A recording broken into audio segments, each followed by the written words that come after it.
Okay, so today is November 28th, 2021, and this is our Western Desiderata meeting. And for this meeting, how should we start it? Because I know in the last meeting you talked about a few topics already, like the sigil and about the new variant. So, how should we continue this one? Does anybody want to say anything on those topics? If you look in the topics and posted on Reddit, we discussed them long session this morning. So they were the sigil, and I just mentioned to people. Just I don't think it was clear what I had in mind, but what I had in mind was that everybody thinks up their own ceremony that's just meaningful to them and it's personal.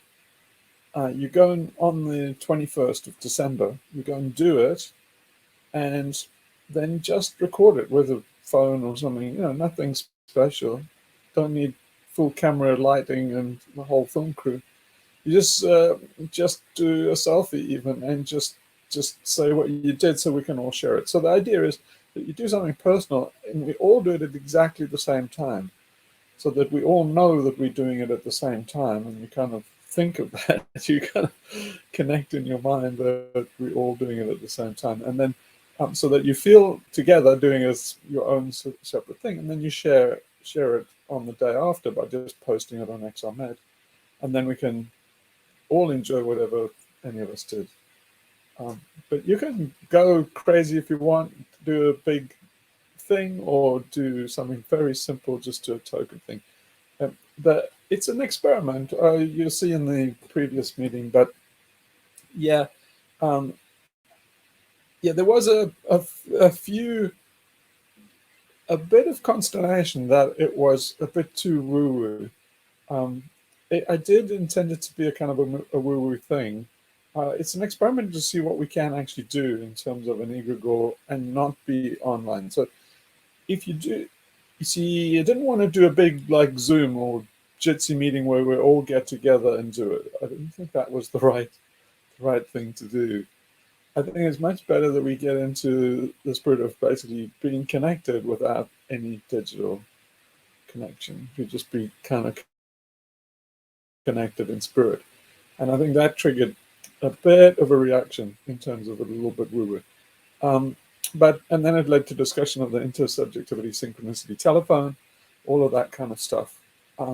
But all I can say is I would like to experiment with that and see if we can actually, summon some demons, and do a bit of woo-woo stuff. Yeah. Um, because it's out there, you expand your mind and you'll see some of it. You can get a bit gaslit if you do it properly. So yeah, it's good from so many angles, but it is an experiment. So let's just see if we can pull it off, and then take it from there. See what we do. Could do other stuff, but yeah, make it meaningful, personally meaningful, and then just share with everybody else. So that was that. Did anybody want to say anything about it or have any questions? I do have a question. Can you hear me? Yeah, I can hear you fine. Yes. So when you said we're planning to do it at the same time, that doesn't mean synchronous at the exact time. You're just saying that on the solstice itself, um, because of the difficulty of um, we're all dispersed around the world, and if it's daylight there, it might be nighttime here.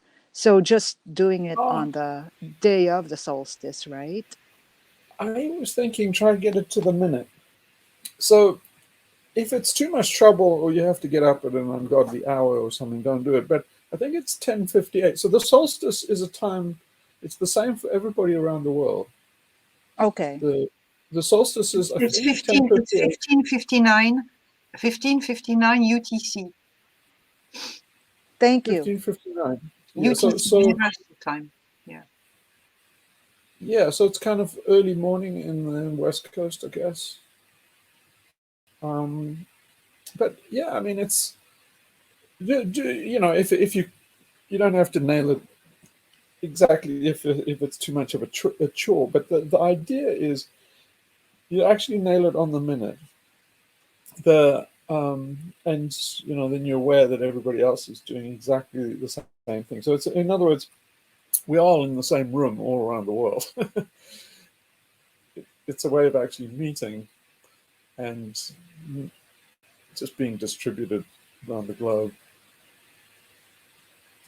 I'm for it. I think we need more woo in our lives. I think there's so much drive for ultra rationality, especially for those of us who are working in the fields of science or engineering or computer programming. There's a lot of logic and rationality already. So I would appreciate more woo woo in my life.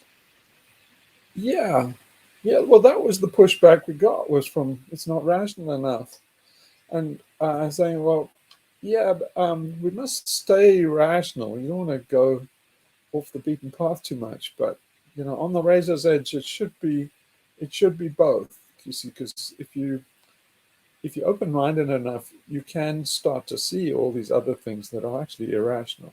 So the world, the majority of the world, by far, is irrational. I mean, just mathematically, the irrational numbers, although we only know of a handful, we know for sure, based on Cantor's proof, Cantor's diagonal proof, that the irrational numbers outnumber the rational numbers by an infinity. So the rational numbers of might as well not exist. They're so uncommon, even though there are an infinity of them. They're a small sliver of a bigger infinity. So it's like rationality doesn't amount to a cock of beans, but a whole society is based on it. If you open the doors to irrationality, um, you can be misled, and that's a bit of what we were talking about this morning. So yeah, without you don't want to be misled into makyo, and so there is bullshit out there. I mean, it doesn't mean everything's permissible. So it's on the razor's edge. It's somewhere uh, you see there is this thing that Dickie Dawkins, who's probably one of the crustiest rationalists out there, um, said, you know, like you don't want to be so open-minded that your brain runs out. And you say, well, Dickie Dawkins is one of the closest-minded people I've ever heard of. So you don't want to be that rigid either. So Dickie Dawkins is not even close to open-minded. He's a dogmatist of the cut of like Michael Shermer. All those guys, they're going to stay stuck in their little cocoon. It's not very safe. They think it's all safe and it's rational and it's deterministic, and it's also a very dangerous place to be because the world is going to go irrational shortly. And they're going to be left with their hands in the air going like, oh, woe is me. Why is the world going nuts? You say, you know, get with it. It's nuts, Tom. It's Chinatown, Jim. They're not gonna survive Chinatown, is what I'm gonna say. I will put money on that horse. If you want to bet me that all these ultra rationalists, Dennis and Dickie Dawkins and all of these guys, it's like, when the crazy time comes, and I mean, we're in it already, it's going to get a lot crazier than now, they ain't going to shape too well. They're too rigid. They're going to want a big sleep is what they're going to want. They're going to want out. And they're going to want out just when the fun starts. So, yeah, but the caution is valid. Is you don't want to go doolally. That's not cool either. The wolves are going to get you if you go too doolally. So listen to the thing this morning, and that's kind of where it was at. I'll tell you a little story about Jung and rationality. So I think in a lot of ways Jung thought rationality was the problem, the disease of our time, and I think so too. Basically, he was his metaphor for what I call the alien cortex. Um, and Jung was kind of trapped in his profession because he was very mystical. His mom was a spiritualist, and so he kind of was a shaman who realized that his profession was actually insane, but he couldn't. He was Lutheran, I think, or Calvinist, and he was trapped in that ultra orthodox world, very stuffy world, and all his career was basically to try and break them out of their ultra rationalism of this Teutonic mindset, because he knew it led to stuff like fascism and First and Second World Wars and stuff. So, but he had so this is the kind of feel of some of the woo stuff that certainly I've seen. There was a very famous South African guy called Lawrence van der Post. I've actually mentioned him. Lawrence van der Post. I mentioned him in terms of the Seed and the Sower, the David Bowie movie, the Merry Christmas, Mr. Lawrence. So that's a true story. It was Lawrence van der Post's experiences in a Japanese prisoner of war camp. But Lawrence van der Post was big pals with Jung, and very woo. A lot of he was associated with Prince Charles. They said he was Prince Charles's guru at one stage in the 80s.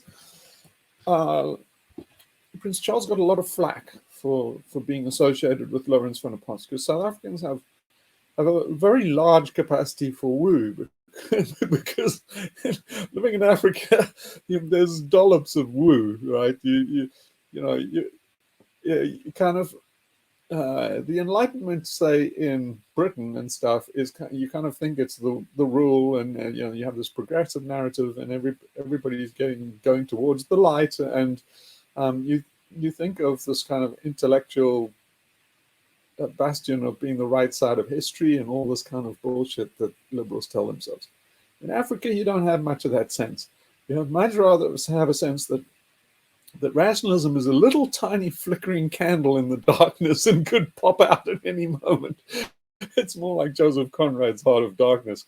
So you kind of rationality is just hanging by a thread in Africa. So that gives you a bit of difference for why South Africans have plenty of time for Lawrence van der Post, and why people in Oxford sort of like give Prince Charles a lot of flack for being associated with somebody that's so flaky. Now, the association that Lawrence van der Post had with Jung involved a lot of incidents that were really kind of supernatural, and I've seen a lot of that stuff myself, and I know the path to get there, and I know that when you come back and you have to deal with the fact that rational people cannot go there, they're excluding themselves by not opening their minds. So you have to expose your woo-woo stuff to rationality. You have to exhaust every normal experience before you can really say, okay, this is really supernatural. But the more you do that, and the more you convince yourself that there really are things that are inexplicable, you'll see more of them. And it's not because you're kidding yourself. You have to make absolutely sure all the way, be like a ruthless science to make sure you're not kidding yourself. But I just warn you that you will see some things if you get further down this path. So here's the story with Jung. He tells of one patient. It was a young girl, and she was stuck in her alien cortex, like we all are, really. And he couldn't make any progress. She was undergoing psychotherapy because she had a lot of problems, and they were all due to her rationalism. She would be considered pretty normal case today. Such an ultra rationalist in those times, I think, was abnormal enough to treat. But she wouldn't pass comment, I don't think, today. But anyway, she was like a real Michael Shermer, and so everything she did, she could argue the house down on rationality and stuff. And so she would do her own analysis, go through her motives, tell her Jung what she, and Jung couldn't penetrate this fucking intellectual facade. Everything was normalized, rationalized, analyzed. and she was just stuck in this. She was bright, very academic, and she had this kind of fascination with Egyptology. So she would go and interpret her own dreams in terms of Egyptology, and she eventually got stuck on this one icon of the scarab, with all its implications in Egyptology, rebirth and transformation and stuff. And so one day, she was in therapy in Jung's office, and while she was going on, Jung was getting completely bored. He suddenly noticed that there was this tapping at the window. There was an incessant tapping, duck, duck, duck, duck, duck, duck. And so, he got up and went over to the window while she was still rabbiting on. He opened the window, and in flew this big rose beetle, a big mother. And it flew right into his hand virtually. He took it in his hand, and while she was talking about scarabs and everything, he just handed it to her. He walked over to her, handed it to her, and said, "Here is your scarab." And she was flummoxed. It just broke through her rationality. From then on, he made progress. But that's what he needed to break the shell of a break through, put a crack in the shell of the alien cortex. And then that was the first time she started therapy. Because to actually see that, the things come out of the blue, there are omens, there are things that come, you can manifest things by your own thoughts and stuff. So I must warn you that this is dangerous territory in terms of you go to a psychiatrist or anything and you tell them that all of these things, they will say that they're well known. They're one of the clues for, say, schizophrenia, and they're called magical thinking. So they don't believe in magical thinking. None of the clinical profession believes in magical thinking. They think it's a symptom of schizophrenia and very dangerous. So you be careful about what you say to people. Other people can get you sectioned by saying, blabbering your mouth off too much. This is, in our society, this is forbidden stuff. And people, a lot of people will involuntary section people close to them because they are upsetting their own sense of security. So the Michael Shermers of this world will section their relatives. They have the power to do it in our society because rationalism is everything.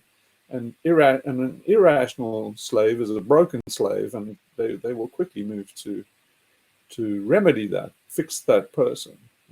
Fixing basically means controlling them, basically bringing them back in. And the history of that is ugly. It includes Rose Kennedy being, he couldn't get control of her because she was rebellious. And he had her lobotomized. So Rose Kennedy is one of the tragedies of the Kennedy family. And she was, he got a doctor, said she was uncontrollable. He agreed and lobotomized. My girl just was lobotomized because she didn't listen to her father. Now that's the context of all psychiatry. So if you go back to the DSM, the very first DSM was done as an army manual on how for officers to diagnose troops, basically with pathologies, mental pathologies. And so he wrote. It was a colonel who wrote this. I can't remember what his name is. Matheson, something. I can't remember. But anyway, he wrote this little guide for officers sort of to make a basic analysis of whether a guy is nutty. The two biggest pathologies in that manual was malingering and passive aggressiveness to authority. So that was the two commonest and egregious mental illnesses in the U.S. Army. Now, they went from about, 30 diagnoses to now 512-page compendium of Medicare billing codes. And they're all essentially exactly the same thing. They're all variations of drapetomania. Drapetomania is a diagnosis, a psychiatric diagnosis that they gave in the South for many years, which was basically runaway slaves. They said runaway slaves have a mental illness that makes them want to run away from their plantation. And so they called it drapetomania and medicated. I guess I wouldn't be surprised if one of the, best cures they came up with was castration, because that was common. But, it's, the DSM today is really just various forms of drapetomania. It's basically, they've just expanded all the types of drapetomania, and that's all it is. So in doing all this woo stuff, you have a bit of leeway. If you live in California, you have vast leeway, but it is a threat to the system. And we're in a prison yard, and it's a power game. And so if anybody, I just warn you that if anybody hears of this in our society, they'll do a witch hunt, and you will, or you can, fall foul of this prison yard that we're in. There is some exceptions. There are some exceptions in Europe. Some Scandinavian countries, Iceland, Ireland, some parts of Scotland. And I don't know much about other countries, but I've heard there's still a place left for people who practice magic and who actually do woo stuff.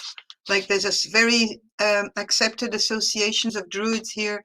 And there's, of course, fairies are respected, like they are like the trolls in Iceland. So there are little cracks where you can kind of navigate if you're knowledgeable enough, where you can stand in less of a dangerous place. Plus, in a lot of countries of Europe, I don't know how it is in the US, but you can't be sections unless you're a danger to yourself or a danger to others by your behavior.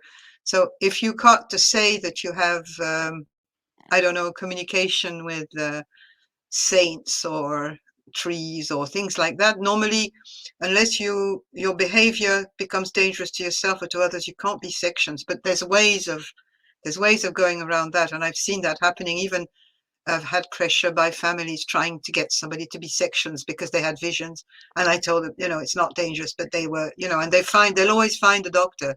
They'll go around and they'll find somebody to. So there is definitely a big risk of being too open about this. But there are some little niche. You have to know them. Yeah, the problem is the medication is kind of like chemical castration by 1,000 cuts. So it's a kind of little, they've taken the violence out of the system and institutionalized it. So that's one of the things Steven Pinker doesn't understand. He thinks that, now there are fewer wars. There's, he admits that there's more internal oppression in the state. But what they've done is they've taken all the horrors of the early years and pretended they don't exist now. What they've really done is they've sneakily got, they've taken chemical castration and made literal castration and all the brutal stuff they used to do up until the 70s in America. They've taken all of those and hidden them under pharmacological umbrellas and stuff like that. So you're still castrated, but they pretend now it's medication, and so it's basically what they're doing is it's the alien cortex getting control of the reptilian brain, and then sometimes in females they have a lot of trouble with anxiety about childbirth and things like that. So it's problems with the mammalian brain, hysteria. So all of these things, they just perfected their oppression. That's what they've done. They haven't actually changed in the slightest. Now, all of this is kind of dangerous because to make progress, the psychological transformation is psychosis. You have to go through psychosis. Now, you've got a great excuse if you have psychedelics or psilocybin or something like that. You can always blame it on the drugs, and that's what people do. the problem is if you really do take the drugs, they will hold you back. You want to do this without taking drugs externally for the reasons I've discussed, is that they will stop your natural ability. They'll inhibit your natural ability, taking psychedelics and psilocybin and MDMA and stuff like that, MDMA, and they will LSD, all of this. They will dampen your own production of all these neurochemicals and serotonin inhibitors and stuff like that. So you don't want to take the real thing. You don't want to take that little shortcut because it's counting against you in the long run. So, but here's the problem. It also takes away one of the great excuses for if they catch you, somebody, catches you behaving abnormally or you can't do your job or something like that. If you don't have a good excuse, then it's schizophrenia, baby. And schizophrenia is the catch-all. Schizophrenia is they go and look at things in the DSM. It's utterly pseudoscience. It's a Salem witch trial. They go and look for things in the DSM. It's provable that it's complete, quack medicine. It's complete quackery, because if you get a number of psychiatrists, no two of them can come up with the same diagnosis out of the DSM for a patient. You can prove it statistically. They're basically just chucking a dart at a board. There's nothing behind it. And so, but here's the thing: if they get a patient, they'll check off things. Oh, this one's got multiple personality disorder, this dysphoria, this blah blah, and like they're only going to check off a number of things. I think if they get to about 8, they go, okay, this one has the whole basket. Then it's schizophrenia. They just say this one's nuts. it's a clinical way of saying this one's irredeemably nuts.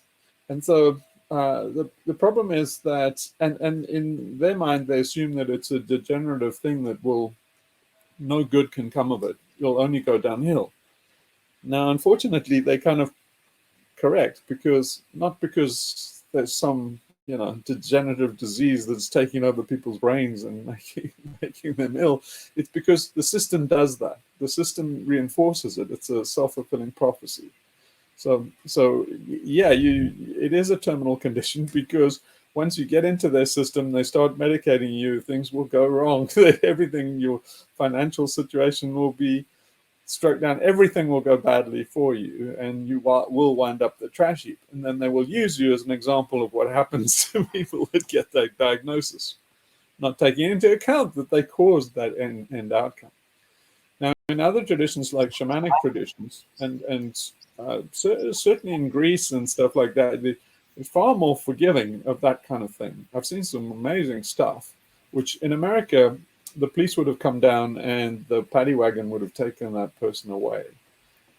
But everybody just kind of doesn't get very hit up about it in Greece. I've seen guys have fights and and stuff, and everybody just smooths it out, all kind of works out, and there's no harm. And I'm amazed, because if you see a half of an incident like I've seen sometimes in Greece and in America, say in California, the police will come.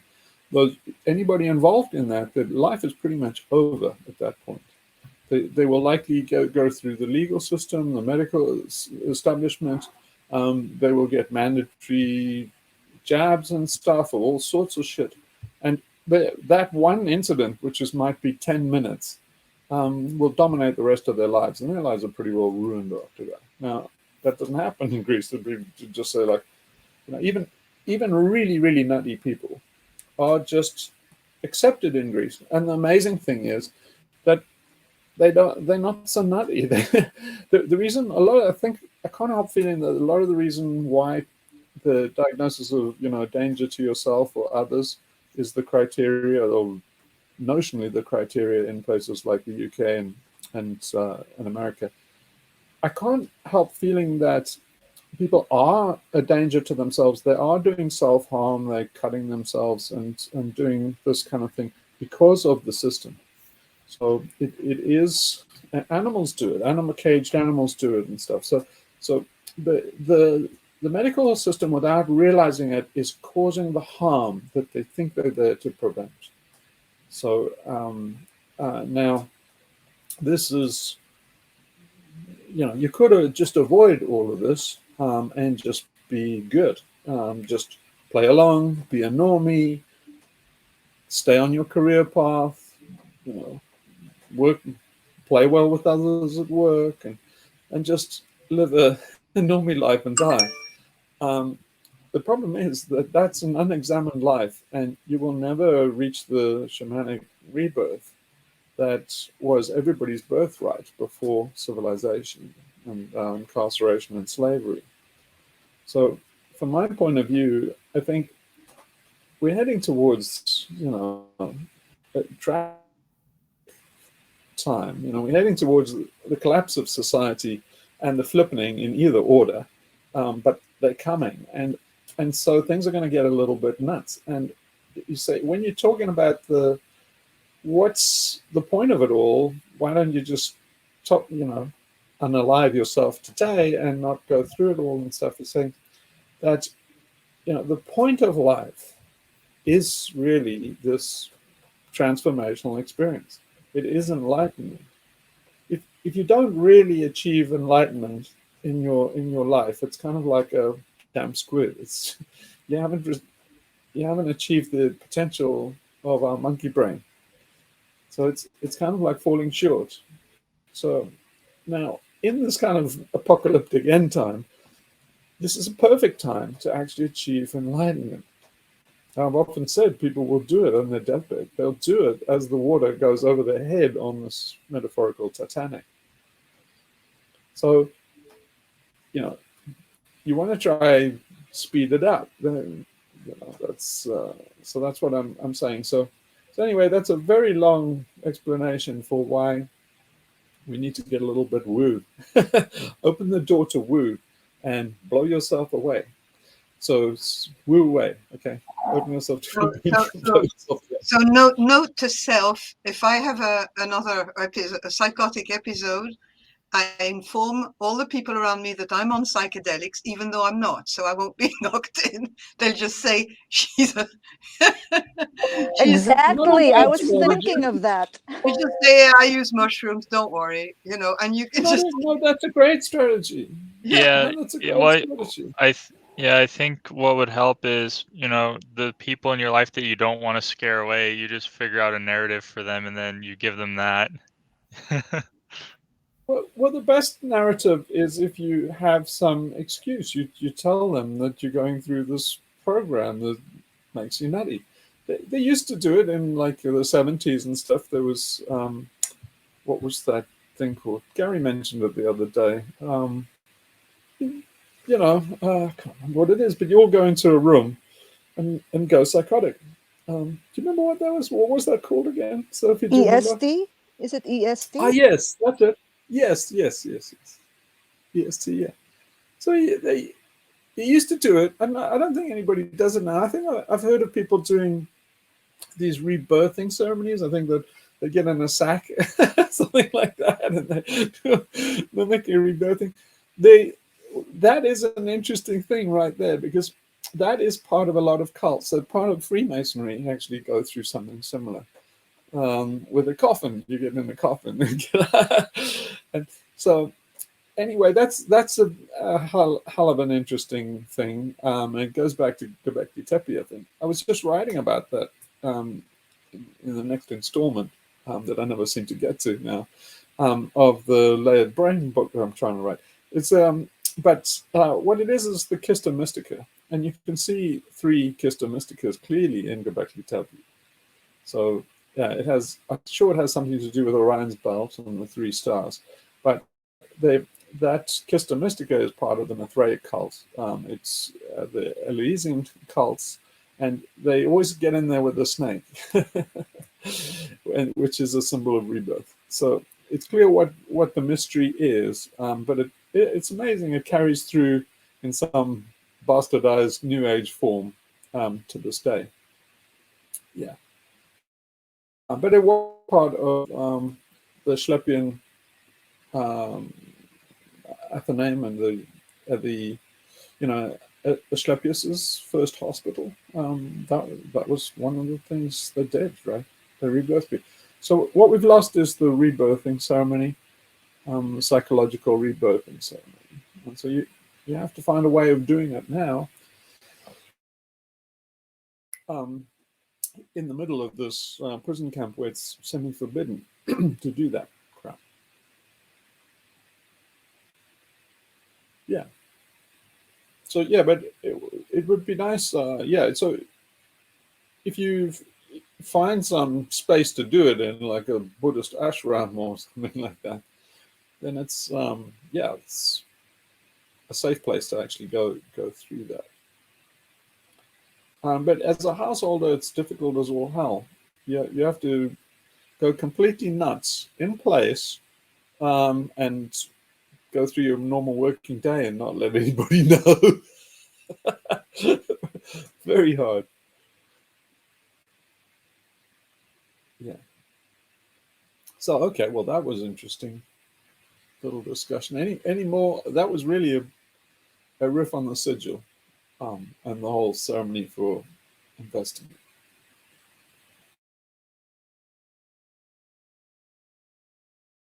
And any more on that topic, or should we move on?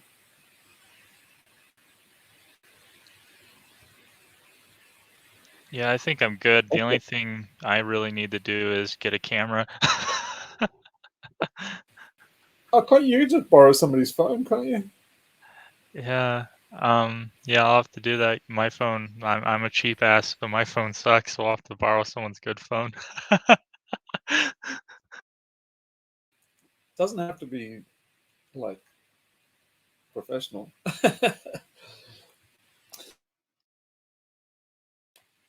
Hmm.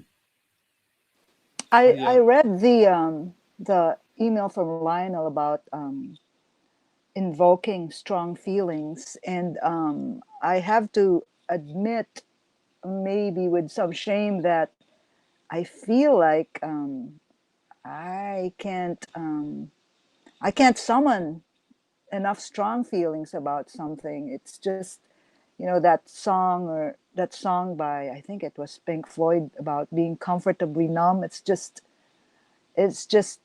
I'm kind of just deadened with, like you say, we're in the prison and the cycle of working and just day to day mundane stuff. So I think I'm gonna have to work on that. Like, what turns me on? Oh yeah. Find some anger in there. You see, that Pink Floyd's The Wall. I mean, I would recommend you go and watch Pink Floyd's The Wall, and you know, get close to that primal scream. You see that there's so much in the Wall, Pink Floyd's The Wall, especially the bits with the kids, you know, the regimented, and it's like, we don't need no education, and all the kids are going to use and have the clock on the wall there, getting them all to work and stuff, to the clock, all the stuff we've talked about, and but that there's a, you know, a real powerful scream underlying that whole movie. It's almost like the scream, you know, the painting by, God, I can't remember anything today. Who did the screen? I know that No, painting, but I can't remember the artist. Munch? Munch, thank you. Yes, so underneath the wall is like Munch's scream all the way. So you should meditate on that. Watch the movie until you get that feeling, and then just maybe stop and meditate on that and brew it. Um, go and, you know, draw the sigil in the sand, you know, fire things out of it and stuff until you can dredge up some hatred. But there really is some hatred underneath that numbness. Yeah. Just yeah. That's I'll, part of the exercise on this. Yeah, is to try and find that. Yeah. yeah, it's a challenge. Yeah. Yeah, but it's worthwhile. It's worthwhile, even in terms of that Jung and the scarab. So it has elements of that the scarab thing is, if you take it far enough, it will speak to you. There are there are a lot of things. So something like this and an exercise like this can open a portal. They talk about opening a portal. It's very woo. But yeah, you can. There's weird shit out there. There's seriously weird shit out there. Um, it's golden to actually see it and not get spooked. Um, but yeah, you'll always get to a point where you can never quite be sure whether it's subjective and just you experiencing some crazy thing, that's, you know, basically that's irrational and nutty, and you're just hallucinating. But you know, for example, like Aleister Crowley had this thing where he went out into the desert. He used to do that. He got out into the desert. It was a good way of drumming up these things, and that's why he did it, like the Sahara. So, and in the Sahara, he had a fight with a jinn. It was almost exactly like Abraham in the Old Testament. Had a fight with this demon, and you know, it's just this guy who comes running over the sand dunes and attacks him, and he just like starts wrestling him, and he starts fighting for his bloody life. And then the guy, you know, takes off again and runs away over the sand dune. It was like in the middle of the freaking Sahara Desert. Like, where the hell did this guy come from? If you go out into Joshua Tree or something like that, into parts of Utah, and yeah, you can have experiences like that. So you will never know. But there's like you've got scratches on you. You know, if you go to if you went to a psychiatrist and said, look, I just had this weird thing in the desert, they'd say, well, what have you been taking? And you say, well, nothing. I haven't been having something. And they go, oh. And then they say, well, you know, they say, have you got like scratches or anything? And it's like, oh, yeah, well, there are lots of scratches and stuff. And you better say, oh, okay, self-harm. They never once for a moment think you actually did have a fight with a jinn, and these are real scratches that not self-inflicted. That is just not part of their training or worldview. But you know, I mean, there are places that are really psychically charged. There's one in Glendale. It's a famous one in Glendale. I guess it's not too far away from your mind. Whereas the Jack Parsons and these, it's well known. You go there one day and experiment with it. But it's called, I think it's Devil's Canyon. It's what it's called there. And like, yeah, it's there's this bridge, the old bridge in the 30s that as you come into Glendale, I'm sure you'll know it, Mike. And then the very first time I encountered all of this, somebody was driving on that bridge and somebody said, no, this is a really haunted place. And I thought, like, come on, it doesn't look very haunted. But since the early, I mean, I think far back, maybe in Native American times, and then in California, then that bridge was well known for all sorts of paranormal things and ghosts, and everybody knew it was haunted. And you ask anybody around there, they'll tell you a story about it. But anyway, just close to there, I think it's Devil's Canyon. It has a big relief that looks like the face of a devil. And so, but anyway, lots of people have been there and they've had a scrape with a jinn and got scratched up and stuff like that. So then it leaves them completely fucked up, because they're like, you know, the world demands that you scratched yourself and did self-inflicted wounds. You say, no, man, I had a fight with this real thing, and you know it's a really absolutely real experience, and you just have to swallow it, or otherwise go and talk to Jack Parsons or Anton Wilson and Robert Anton Wilson and those boys who like, yeah, so like, yeah, of course that stuff's real. But yeah, you will see stuff like that. It's common knowledge in where I live, in Ireland in general, but mostly on the west coast, that there are fairy forts, and fairy forts are round structures, sometimes surrounded by walls, or sometimes it's just mounds of earth from ancient walls that have gone, but they're circular, and they're everywhere, in every parish and along, you know, they're everywhere. And I mean, I've been told about them because when I arrived here, the kids were not supposed to go and play there. And I was asking why, you know, and, you know, especially if you fall asleep there, it can be, you know, you can be taken away, or parts of you can be, or your spirit. And I heard the best thing I heard, and that's just joke, but um, some farmer advising some German tourists not to put their tent on one of them. And you should have seen the face of the German tourist when they asked them why. Said, you know, because they said you can put your tent in the other part of the field, but not there. You know, and they were like talking about with their hands about the dangers of fairies, and the Germans were completely like, they thought the guy was drunk, or that he was just, you know, it was just so funny because they couldn't understand the seriousness of the advice of the farmer, and he would never go there. You know, I sometimes used to see his sheep going in there, and the dog, he would get the dog to get the sheep out of that place. They never stay there. The grass was always greener there. Yeah. Mm. There's a lot of You crazy know, I think we've lost a lot. There was I was just thinking of Everett. So Everett was with, he relates the story where they had a collective hallucination, according to Western science, where all the Piraha, everybody could see this spirit entity on the other side of a river. It was absolutely plain to all of them. And they said, like, yeah, they were amazed that Everett couldn't see it. And the more he looked, he said, like, I can't see anything there. And they were all describing it to him. They said, yeah, seriously, you can't see this. It's like, yeah, like fucking Slender Man standing at the other side of the river, and Everett couldn't see it. So he was in the opposite situation where they thought he was nuts, that he can't see something so obvious that all of them can see.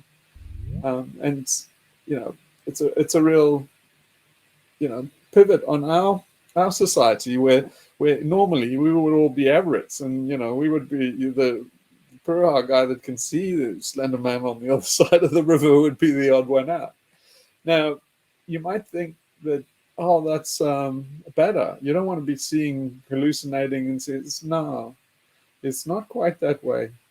You see, we've substituted other things for those spirits. So I heard once that the Chinese people coming to America were amazed. I heard that Chinese people call America land without ghosts. The early ones that came in the railways in the 20s and stuff. It's because they came and they found that Americans just didn't see ghosts. They didn't believe in them, didn't see them. They didn't believe places were haunted and stuff. And so they were amazed and awestruck and appalled, and kind of marveled at the fact that, you know, seriously, Americans, you know, Yankees, you don't see ghosts. You never see ghosts. Never see ghosts. And for them, it's kind of like being a blind person. But you see, our rationalists and enlightenment, we think like, oh, we've got rid of all of those superstitions, and we're better than those bone-in-the-nose natives. It's all prejudice. And what they don't realize is we haven't got away from that at all. We've substituted all this mad crap. So we've traded in all our ability to see all this woo stuff and the spirits and the paranormal, and we've traded it in for this insanity. You know, everything from like VR glasses to, you know, space travel and stuff. It's going to kill us. It's terribly dangerous what we've done is getting rid of all of that stuff. But, you know, I know from you know, my upbringing in South Africa is we took it for granted. The story we told ourselves is we were the enlightened white people. I can still hear my mom saying, you know, like, you know, Jesus Christ, these people haven't even invented the wheel before white people got here. And so, you know, it was, we didn't, no colonialists respected the people. We just had this absolute conceit. The missionaries and everything are just in their own correctness that lasts now still into liberals have it today. They've just inherited it. And it's just this absolute conceit in their own self-righteousness and infallibility. But it's you know, it's utterly weird because you know, very, very slowly, as white people stayed in Africa, they started to see the wisdom of the natives, and they started to realize why the natives thought that the white people were either little kids or a bit off their rockers. The black people thought they were nuts.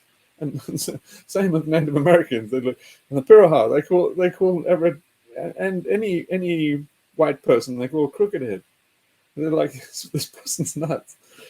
And so it's yeah, but we are nuts. I mean, 70% of people in the US believe Christian God. It's like an imaginary figure in the sky, and they all sorts of batshit crazy shit. But if you take all of that stuff away, people just substitute an idol. They just substitute, you know. I mean, look at Dickie Dawkins. He didn't have an avenue to go into the priesthood. He was heading for the priesthood, and so he didn't have that avenue. And so then it was kind of robbed from him when he was explaining Darwinism. All he did was turn Darwin into a saint. So Dickie Dawkins is running around being, you know, a Darwinist priest of this Darwinist religion. Absolutely unshakable faith in his infallibility and the correctness of his religion. It doesn't occur to him for a second that Darwin might be wrong. Not 1 second. It's unthinkable. As much as, you know, Torquemada would have thought it was unthinkable that the Catholic God was not correct and the Pope was infallible. And so you don't get away from this stuff. You don't free yourself from that. You just make a God out of bacon and the scientific method, and you don't get anywhere this way. It's just a cheap shortcut. Nothing. Cheap shortcut to extinction, by the way, because it implies all sorts of stuff that you've got to do, like the Industrial Revolution, to make meaning in your life. And so, yeah, the price of rationality is extinction. No one says that on the tour of the Vatican or the Chapel or the Louvre.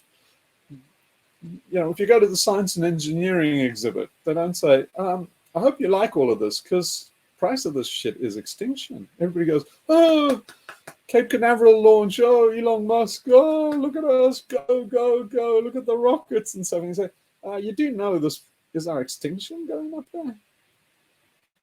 They don't. But I think that's what's underlying this blind belief in science at the moment in the pandemic we're living in, because people are the narrative and everything that's conveyed by the media, whether they're lies or just scaremongering, people believe them blindly, and they're insane, really insane. Their beliefs are. And that's the same. It's the same operation, because is this rational language that the news is using every day to rally everybody behind their church. It's the same thing. But so insane is good. It's just that this is a mild psychosis, and you're going for the good psychosis.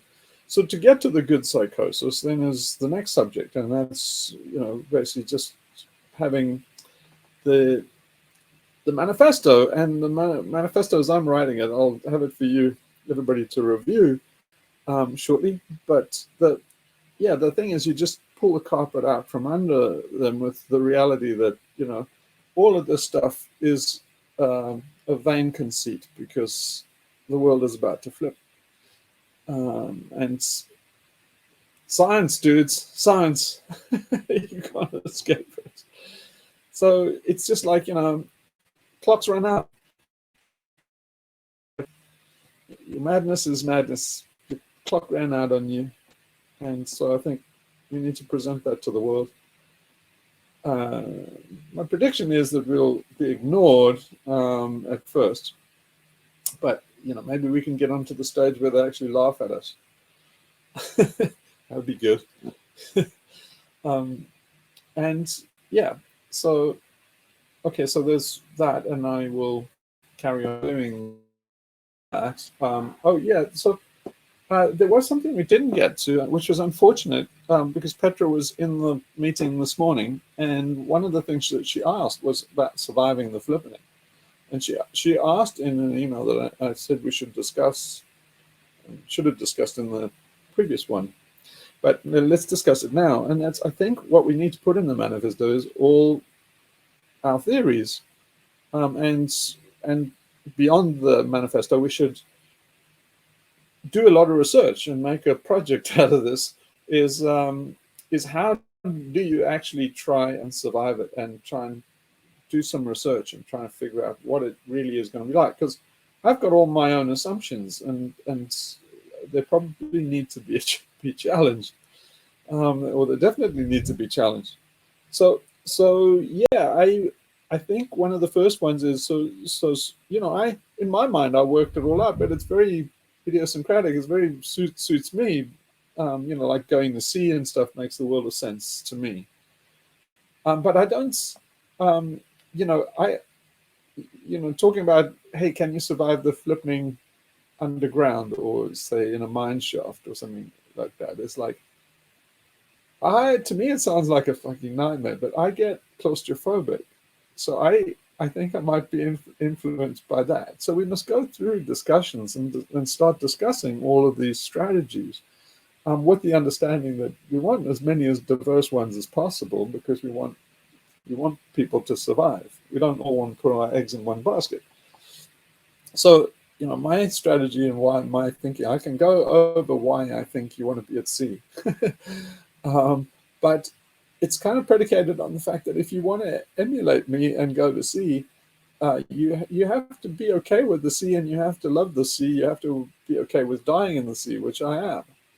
I've long expected that I would die at sea, and so I'm completely okay with that. And it's kind of a jolt for me to realize that that's horror for a lot of people. They're scared of the sea, and drowning is a nightmare for them. So we must. It is very personal, but I think it's very good therapy, and catharsis, to just go through all of these things and nut them out.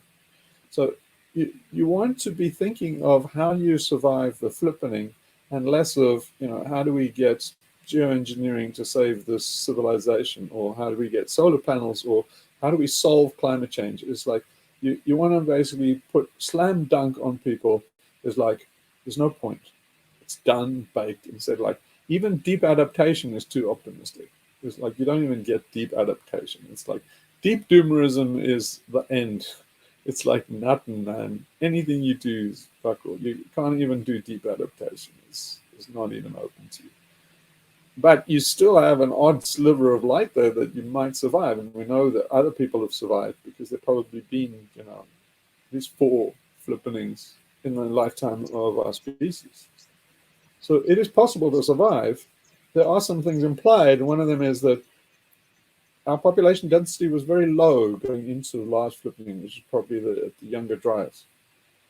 And the ecosystems were intact. All the megafauna went extinct after that. So we're going into this flippening, the next one, with everything in tatters, particularly the marine environment, which I think is very important for survival. So, okay, so does everyone want to talk about these kind of things, like going, Mindstroph's Yeah, strategy for things? but somebody this morning in the meeting with the initials PH had put a question that I just remembered there, because we were talking about other things when he put the question, and he was asking, I can't exactly remember in detail, but he was asking how will be the axe of the earth when the flippening happens. He was more or less saying, is it, and he was I think trying to visualize what it would look like, and would it stay? Yes. Yeah, that was. Yes. So, okay, now this is very complicated. So in my book, I said, my understanding of this, and and I think this is anybody that knows about this, I think agrees. So it's kind of established for insiders.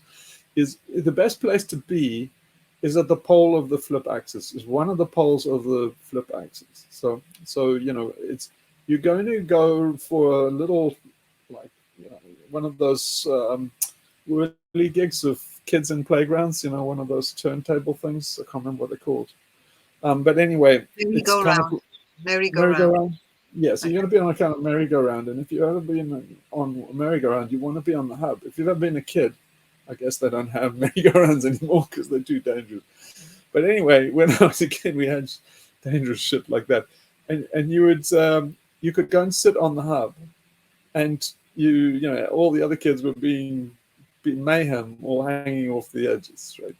So it's kind of that's the idea. Now the idea is finding, I call it the PGS, the point of greatest survivability.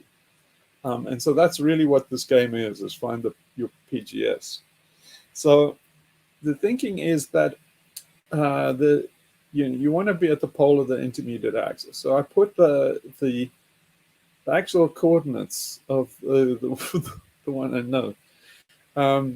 I only know it from hearsay. So, and I actually went there and stayed for many days. I just basically lay a hull. That means that you just drift. And it's a very, very strange place. So one of the, it's very strange in a lot of ways. When I was there, I just waited to see what was special about it. It's a kind of a nodal point, just right in the middle of the ocean off Crete. And it's I don't know what it is. Everything's kind of neutralized there. Currents are neutralized there. So there's a lot of bad weather. If you look, I looked, on the forecasts and things, and it was all forecast bad weather. As it happened, there was never bad weather. It's kind of almost like a storm. And there were this huge amounts of clouds and stuff circulating around the boat on that point. But it was very like the eye of a hurricane. There were a lot of birds there, and there was sunlight in the middle of, what's windy in these wind prediction apps, and then so it was blanket stuff. So, and I did a little bit of research into ancient times and stuff, but it is a very special place. One of the things that happened there was there were no magnetic anomalies, but as far as I could tell. But one of the things is the boat went round like a clock every 24 hours. So when the sun rose, the bow was pointing in the east, and it tracked the sun all the way around. When the sun was at high noon, the boat was facing, and then in the west, the bow was always on the sun. So it went, and this happened for 3 or 4 days, and so I have no doubt there's something special about that place. But yeah, so anyway, here's the thing: if you want to go and calculate where that flip axis is, it's very difficult. You need a lot of computing power. You need a supercomputer. I guess you could use a laptop and stuff and experiment. It's probably worthwhile. And I see there's stuff. There are more and more advances. One of them is AI thing I posted where they said you can model the Desiderata effect. So all of these things are very useful, and I don't think it's outside a layman's ability to do it. You don't have to be a government with supercomputers and stuff. So my theory is that you probably want, it's probably the same axis, the flip, at least from the previous one in the Younger Dryas was based on the melting of the Laurentide ice sheet. It left the Greenland ice sheet as a sort of relic. So what we're doing with the Industrial Revolution is we're just kind of carrying on the last flip. So after the melt of the Laurentide ice sheet, we reached a stable inertial mass axis. So we're spinning around the axis of least inertial mass now stably, or we were until the Industrial Revolution. So then from the Industrial Revolution, then it's going to melt the Antarctic, and quickly. I mean, not the Antarctic, it's going to melt the Antarctic, but Antarctic's mostly symmetrical. So some influence, but not much. Only the third pole, the Himalayan Hindu Kush Korakan ice field. So high Tibet and all the ice fields there, they call it the third pole often, and then Greenland. So the Greenland should, at some point, it could happen any day. It's very difficult to determine how much ice loss you actually need to precipitate the actual shift. The geographic pole is wobbling. They know that. They know it's from ice loss. So technically, if you watch the papers due to that geographic pole wobble, there should be some indication, but you don't really know how much of a wobble you need. So you have the Earth has a precession of 62,000 years. So it has this wobble motion of 62,000 years. It's also inclined at like 32 degrees. So the inclination is where it found its stability. So you assume that it would go and do maybe not quite a complete flip, and it's not around the equator. See, if you have a look at videos and stuff of the Desiderata effect, they often have a kind of a T shape, because that's the shape that has 3-axis symmetry. So they show you a nice symmetrical T shape like this. The thing is, the Earth isn't really a T shape like that. So the geographic axis of rotation is this pole, which you all know about.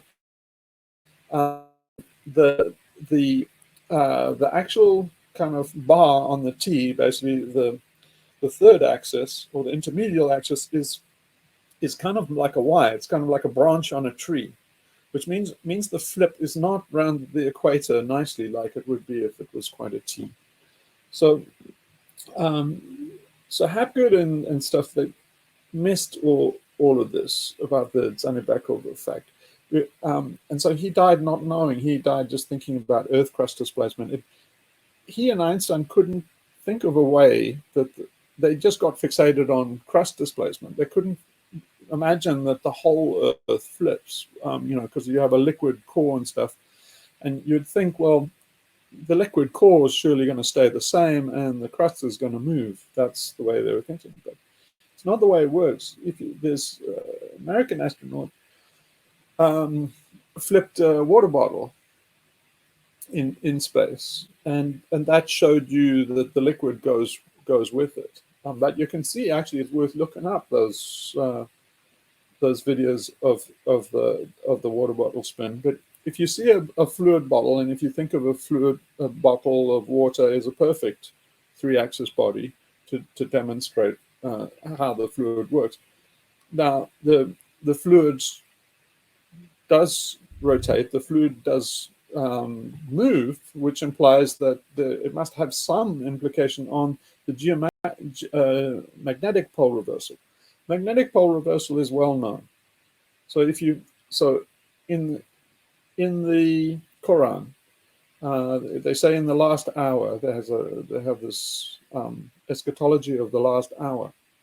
Now, if you ask an imam that's kind of up on their shit, Western-wise, he will tell you a whole lot of gumph about why it's scientific, and he will refer to the magnetic pole shift.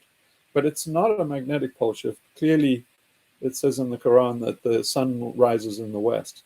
So it's clearly a geographic pole flip that they have some kind of folk memory of, and Muhammad got hold of it from some kind of Bedouins that he talked to or something. It was known in ancient Egypt. Solon and stuff like that knew about it.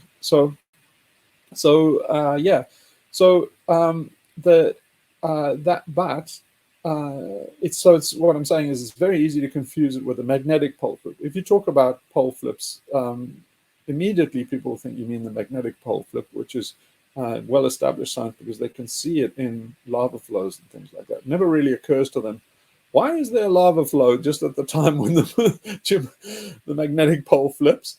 And it's like, well, yeah, obviously there's a bloody cataclysm going on. I realized when I was a kid, I was like, hey, because I was very interested in Earth crust displacement and or the all of that stuff when I was a kid. So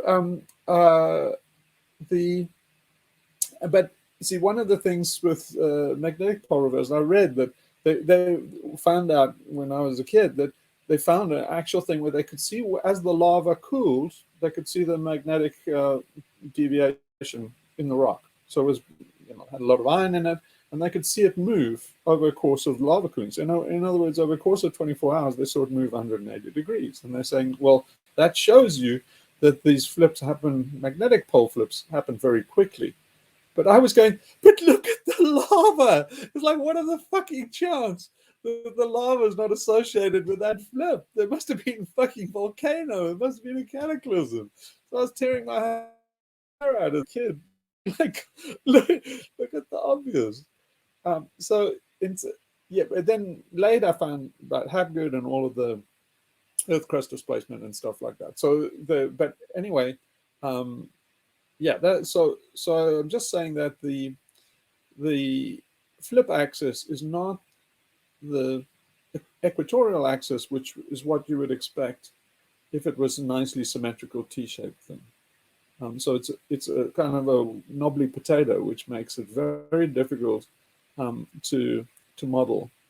And so it's the whole of the Greenland ice sheet, by the way, doesn't have to melt.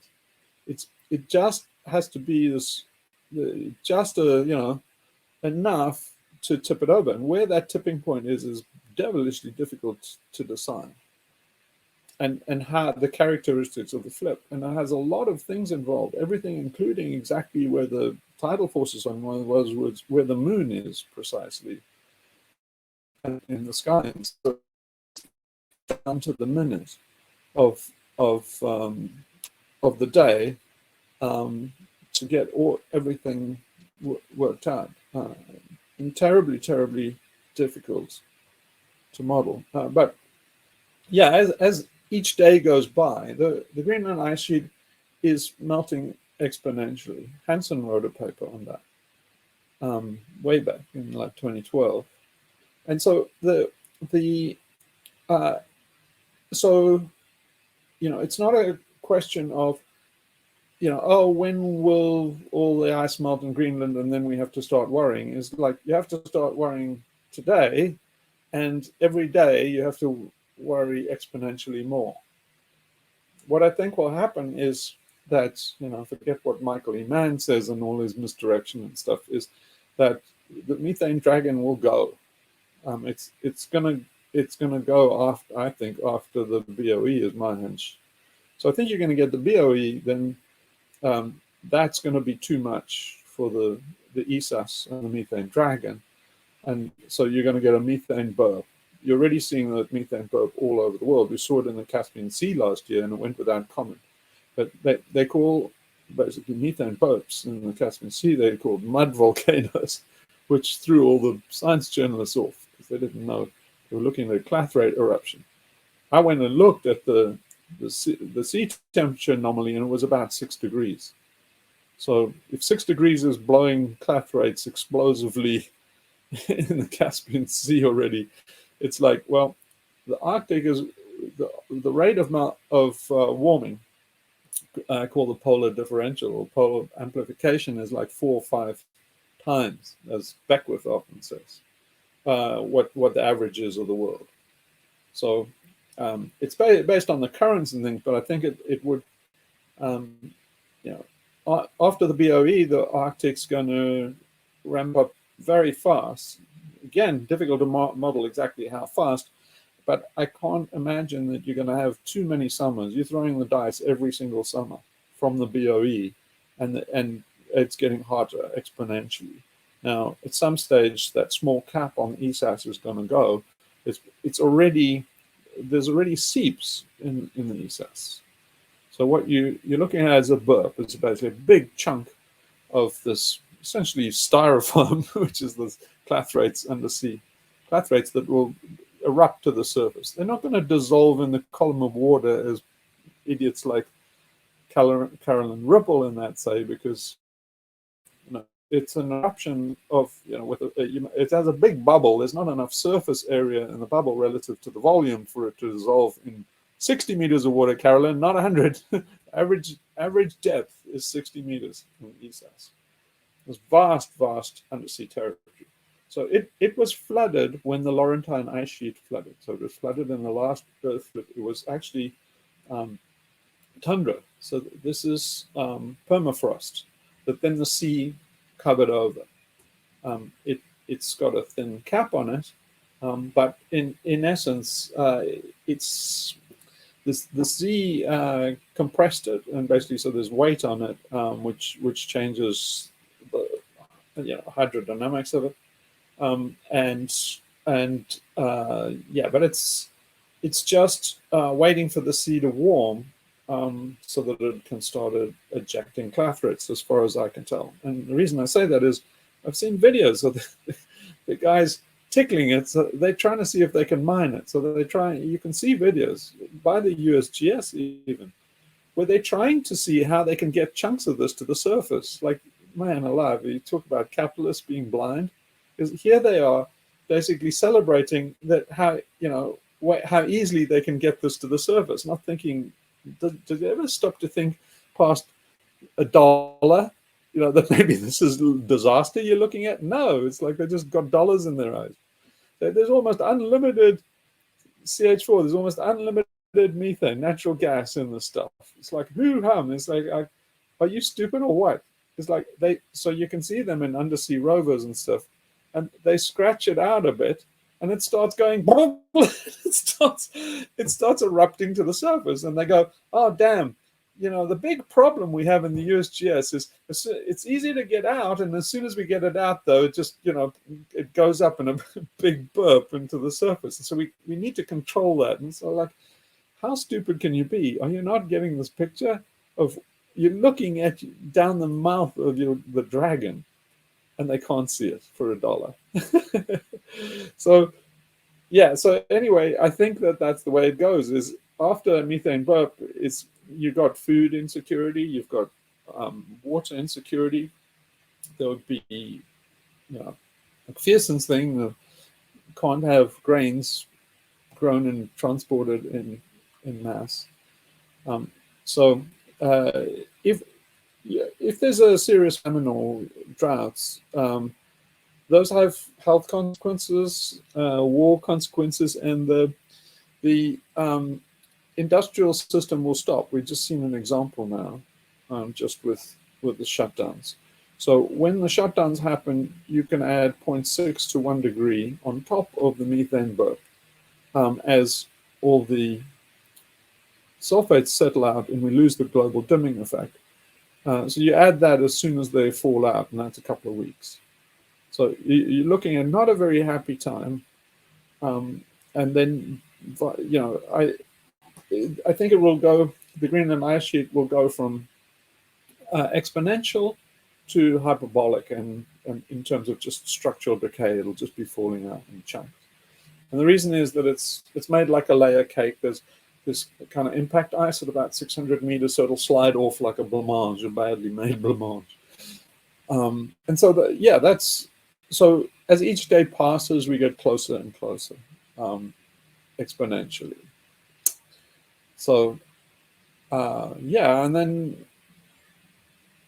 so survive and go. So going down a so it's very difficult to survive, because you've got to, first of all, it's worth going through all of this stuff, and I hope everybody goes and fact checks me and makes sure that this is all correct and any new information that we incorporated.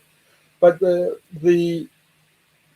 should be a lot of volcanic activity, earthquakes as well. So you've been seeing there are a lot of exceptionally deep earthquakes now, which are unusual, which is not a good sign.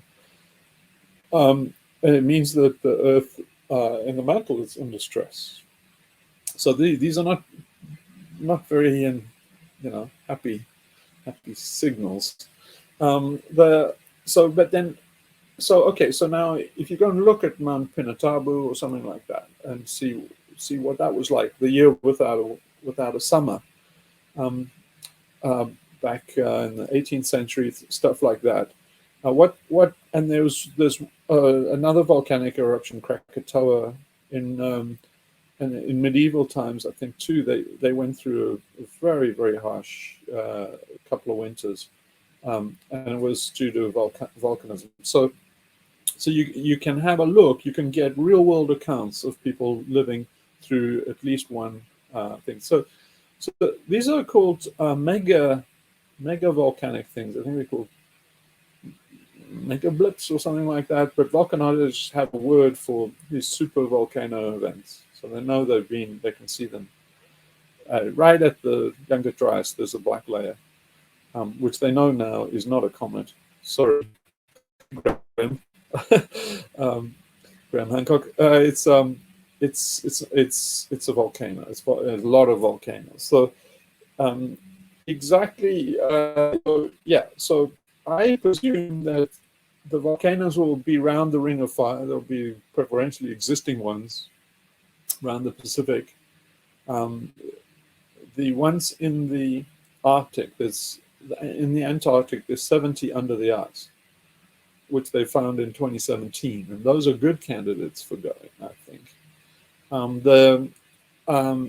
So you want to be able to survive something like Pompeii or Krakatoa, which includes undersea mudslides, includes tsunamis, and includes pyroclastic flows and all this really super nasty stuff if you're close. You don't want to be close to one of these volcanoes.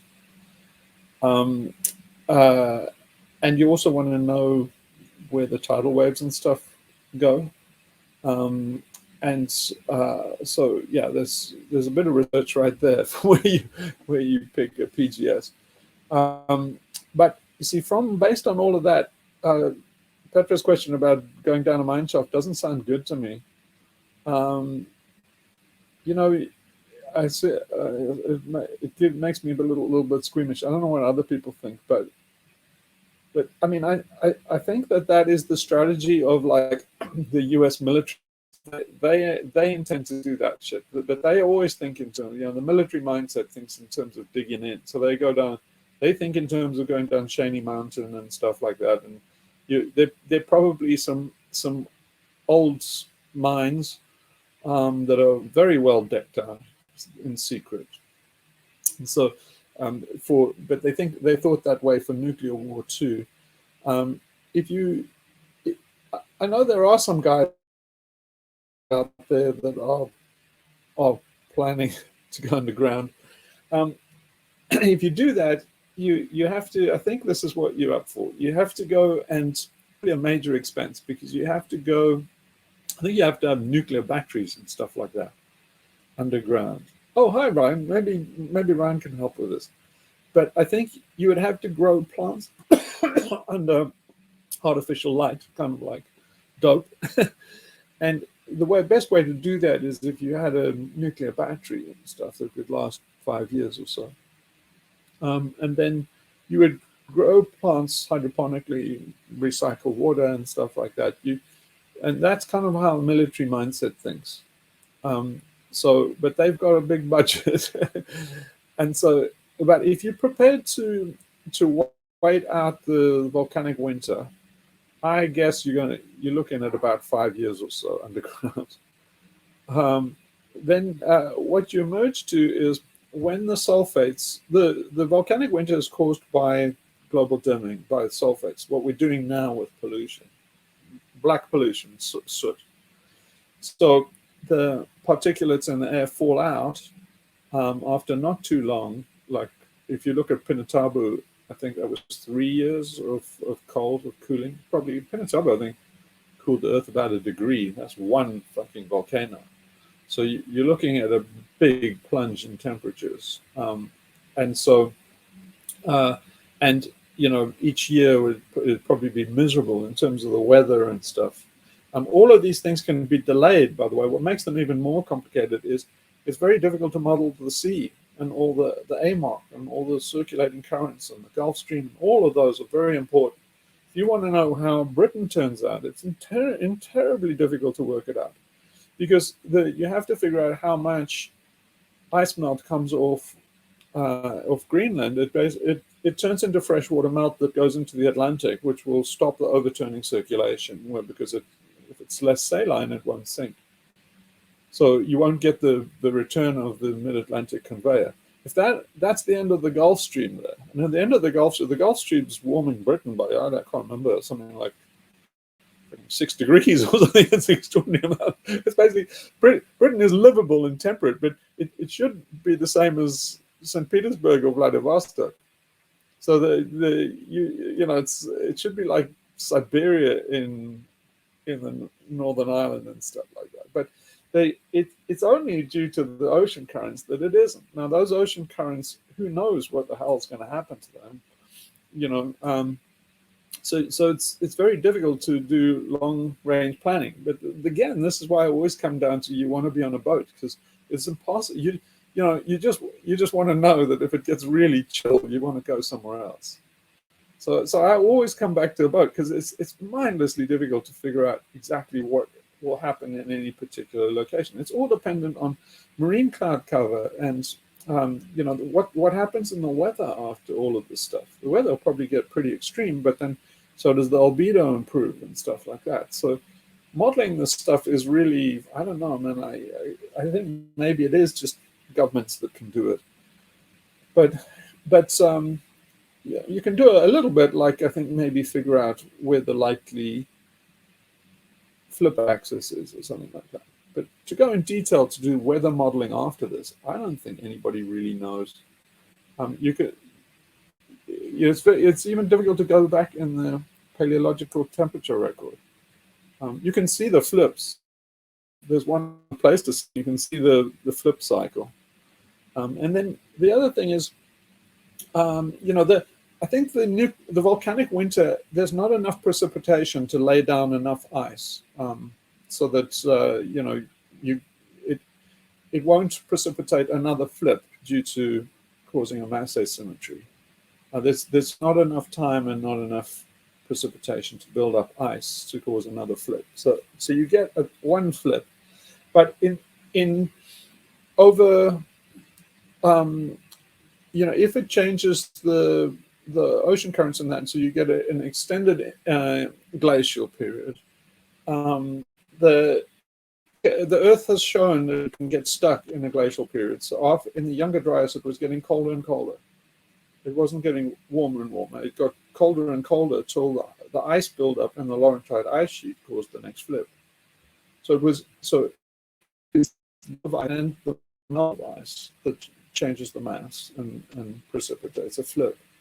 So it means that they probably come in pairs. So what's happening is the volcanic activity puts up a whole lot of CO2 into the atmosphere. That CO2 is plant food. Just like all the climate deniers on the right wing say, they're right. If we weren't hacking away at the vegetation so vigorously, the vegetation would be actually increasing. We would be getting forestation. We're getting deforestation because we're cutting it down mercilessly. But yeah, in some regions, global warming has caused forestation, and it's plant food. Climate deniers are right. What normally happens if you take humans out of the equation is the plants draw down the CO2 over centuries. We're talking about very geological time scales. The Zola event was a particularly notable one, where Zola drew down so much of the CO2, it plunged Earth into a glacial that then abruptly ended with a flip because of the buildup of ice. So then after that flip, then you assume then, with the mass buildup, then the ice breaks down at some time and probably pretty rapidly. So you might get another flip within 100 years or so, or maybe even quick. So the flip is not regular as clockwork. It's stable. It's unstable. So it's chaotic. it's chaotic behavior, but nonetheless pretty predictable. you can predict with the next one, but I don't think that the episode in the Pleistocene is very regular, so you can see it got into a very regular cycle, which is really what I call I'm going to call in our manifesto, I'm going to call it the freeze-thaw cycle. The freeze-thaw, as in THOR, the god of storm and thunder, who's supposed to do the nasty.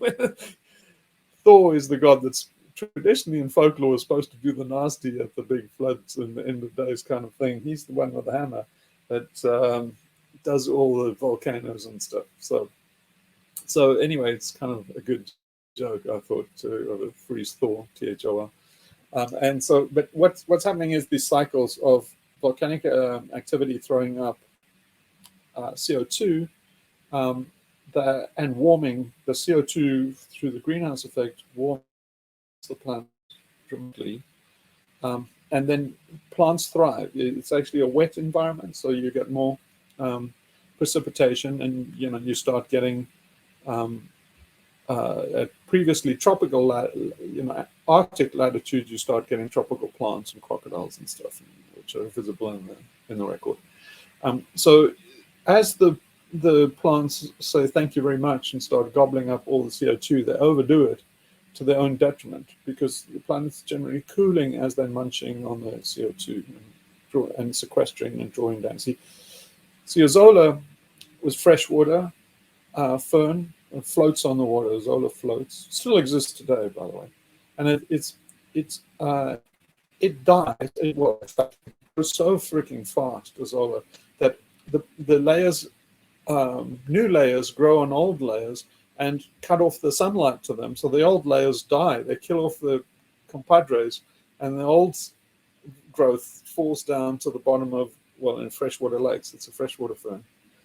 And that's how it gets sequestered. That's, I think, where a lot of the carbons and coal and stuff came from Zola. But so the growth of plants and stuff with particular plants like Zola can be very fast. It's also done with phytoplankton and marine life in particular, is drawing this thing down. They will die and go into the bottom of the sea where it's thoroughly sequestered. And so this, drives cooling. The cooling causes glaciation and a buildup of ice. The ice then causes the next flip, and then causes the volcanic activity, and that's how the cycle goes. So we had a previous flip of the younger Dryas. The older Dryas might have been its comparison flip. Its pair. They probably have pairs or flurries. Sorry. I remember from school and all that, but in the younger Dryas, was it not just a magnetic flip, or was it just? We don't know. I suppose. How could we? No. It's. I mean, we know for sure. It was a geographic pole flip. I'm not sure if it was a magnetic pole flip. I'm not sure if that corresponds to the younger Dryas or not. Okay. I'll check. I can't remember. Yeah, I haven't looked very closely at the correspondence between magnetic and geographic pole flips of the Dryas. So I got the impression that it was older. I thought that the last magnetic pole flip was about 40,000 years ago, is what I thought. So I think it didn't correspond. You see, there's a danger in looking at all at the geological record and a lot of things like the ice cores and stuff, because scientists, apart from government scientists, but civilian scientists don't know about the pole flip. It's not mainstream. So they misinterpret stuff like ice cores. They assuming that they're measuring a local area. So they have a local core in, say, Greenland. And they are correct. They are measuring a local area. But they see flips in the record and they don't realize that the pole is shifting. So they misread the record, saying, oh, this is a time of cooling. This is a time of warming. There's a dramatic shift. here and stuff. And they're making extrapolations to the whole globe. But there might be just local variations because the pole came to town. So in other words, you can see an area that's under the poles now becomes tropical and then freezes again and has a glaciation event. See, in their minds, it's the Earth has a glaciation event. Oh, the Earth warms and stuff. And say, no, you could just Africa, and you'd see that there's in South Africa there's a big ice cap, but in go to South America or something, and you'd still see it's still tropical. You see, it must be that way because all the animals survived. If you took the temperature record that they assume, there's no ways all these animals would survive. If you look at all the fauna in Africa, I mean, sure, okay, you can make a good estimate that the megafauna dies off. Because after the younger dryas, actually before the younger dryas, humans had spread all over the world. So humans take down in this overkill scenario and take down the megafauna, but the megafauna are in a bad shape after the climate's changed.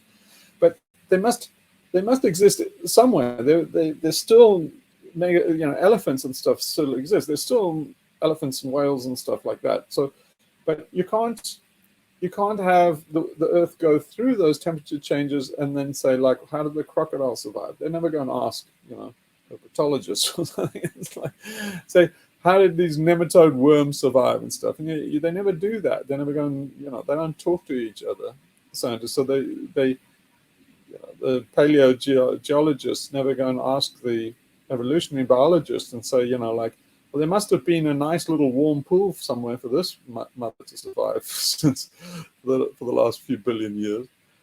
But they never go and do that. So they never twig that they're looking at a pole shift.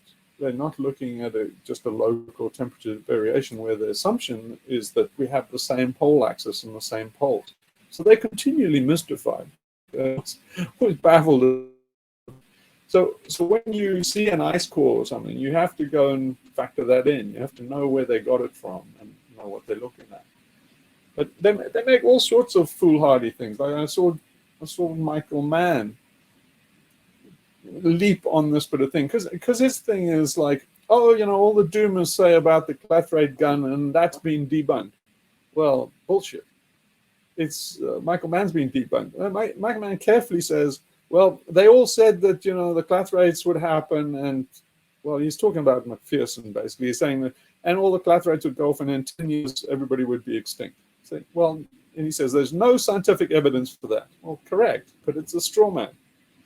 There was no good counter-argument to what Shakova and Sameletov said, which is we're in deep shit now. So then these other freaking idiots went down to the Antarctic. And they said, no, you don't have to worry because in the last, big epochal event or whatever, the glacial melt or something, he says, there's no evidence of a strong methane pulse. You say, of course there isn't, you fucking moron. You're in the Antarctic. And the methane pulse doesn't last for more than a few years. It falls out exponentially, though. So it's the methane you're looking at is turned to CO2. So you look in the thing, it's staring in your face. There's a big CO2 pulse, but they ignore it and say, yeah, you're okay from the. It's like, what's the CO2 pulse, moron? There's your fucking CH4. It's been ionized with OH. So it's basically, you're looking at the fucking methane pulse, telling the world and Michael Mann running around saying, oh, it's okay, we debunked it. Look, we looked in the Antarctic. And it's like, oh my fuck, these people are stupid. You see, basically, if you want to not see it, sure, you can cherry pick whatever you like. But you see, once you figure out this is what is happening, then you can't but see it. And everything falls into place. But the world, geologists and all these scientists, the world is a complete mystery to them because they can't understand why, Milankovitch cycles don't match with what they see in the climate record, why the fossil record has, fucking broadleaf tropical plants in the Arctic and crocodiles and freshwater plants where they shouldn't be. And it's like, guys, it's obvious. The Earth is flipping. The poles are moving, man. But anyway, it's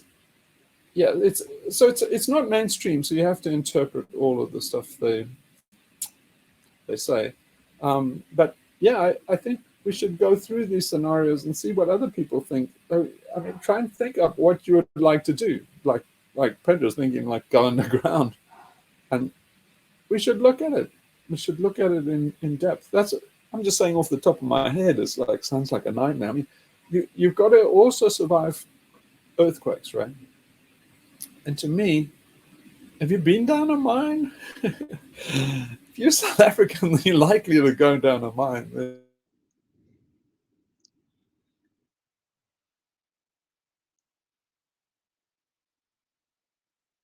I'm totally claustrophobic. I wouldn't dream of going in a mine. I don't think there's any scenario that the only scenario is to prepare yourself personally, because I don't see, like, I mean, this sort of survival seems completely crazy. I mean, I my mean, my first thought of the mine is like the scene in Watership Down where those rabbits get buried by the construction crews. They get buried in their warren. That's the first yeah, thing I think about. Like, what if you're in your mine and you're like, you know, the government or whatever, and then a lava flow like seals you in there? yeah, and you're not a rabbit, so you can't dig another tunnel. Like, you're just a little human. Why would you go underground? Like, it's like, no, I don't know. I don't understand that way of thinking. Yeah, No. I see. As being underground, you better be ready to be buried there, because that's it. There's usually no way out. And it's like, why are you guys going in that grave early?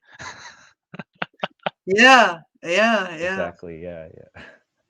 Show's not over yet. You could go lava surfing. I don't know.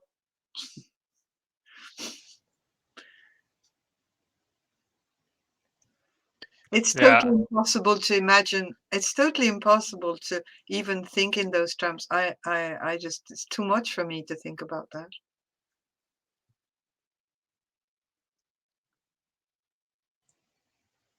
Yeah, it's pretty crazy. I'm not entirely sure exactly what I could do. I'm not that far from the coast, so if I got a boat, I could fish. I like fishing just fine, and fish is one of my favorite foods, so I think also you have to have a possibility of moving around too, not being ready to just leave your base.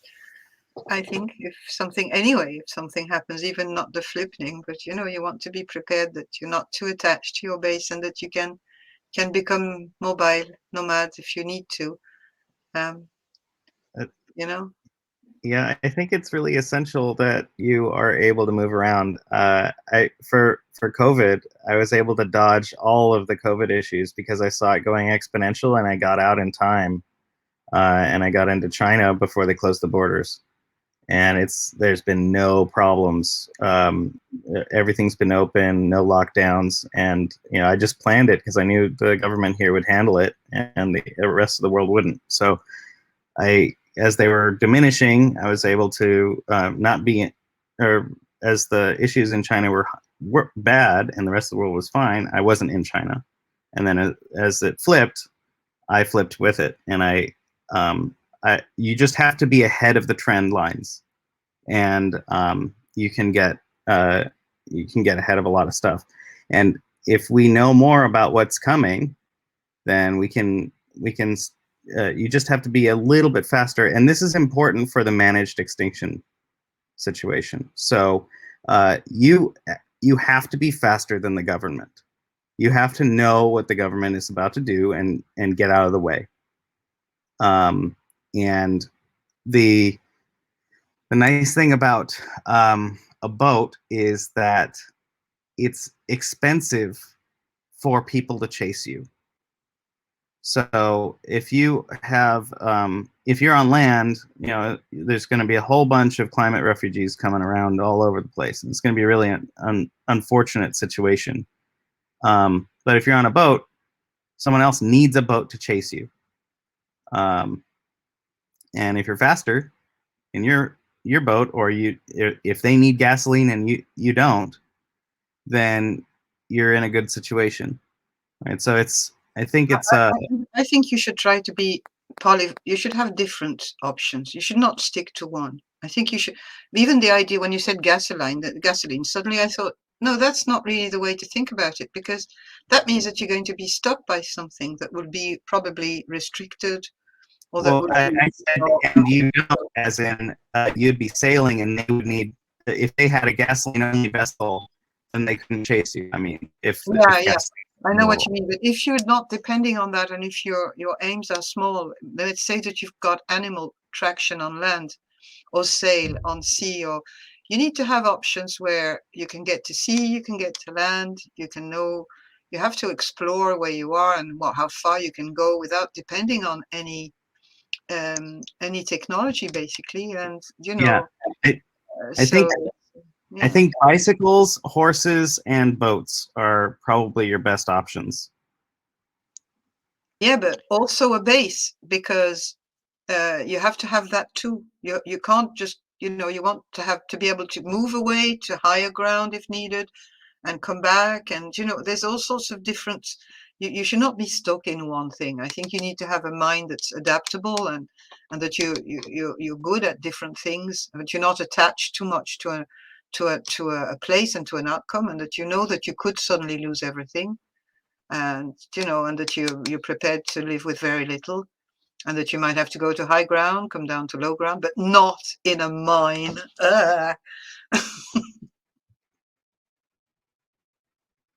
Yeah, I think one way is there are, like in the U.S. there's some some mountains and stuff that the tribes used to inhabit. You know, there was good foraging up there, good mushrooms, good berries and things like that. And some of those things that haven't been, you know,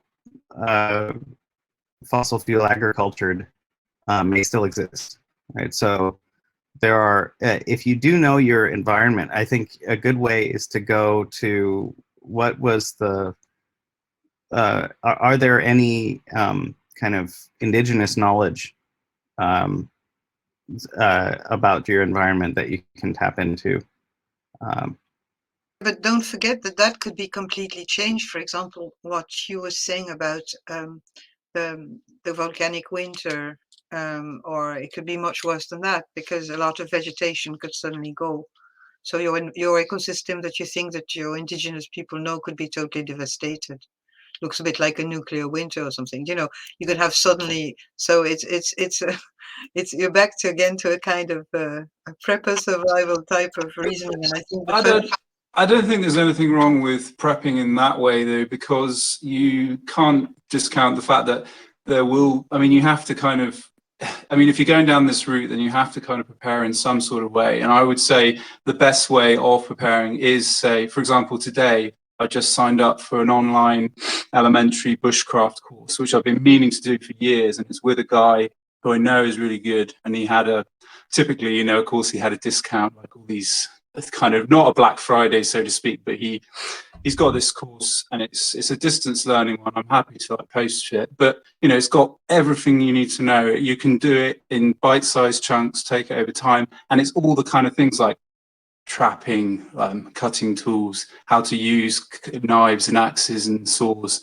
in a safe way, how to source water, like how to I'm not sure if it actually goes into the butchery side of it, but I'm sure he's got links to that as well. But there's a whole series of sort of those kind of skills, which, okay, yeah, if we're going to end up with, the absolute apocalypse in terms of the sky has fallen in and there's just complete black, ash and everything, then yeah, I mean, what you're going to do, you're pretty much done for. Like, yeah, that has happened. And if you're really in the midst of that, or if you, or if there's a huge crop failure the following winter, but at least there will be some things you can scavenge using those kind of skills. I think that's still a valid way of prepping, at least in some sense. It doesn't mean that you would necessarily get out scot-free, does it? But at least you might be able to, I don't know, find some clams or or some sort of dead animal or something that's only just been slightly,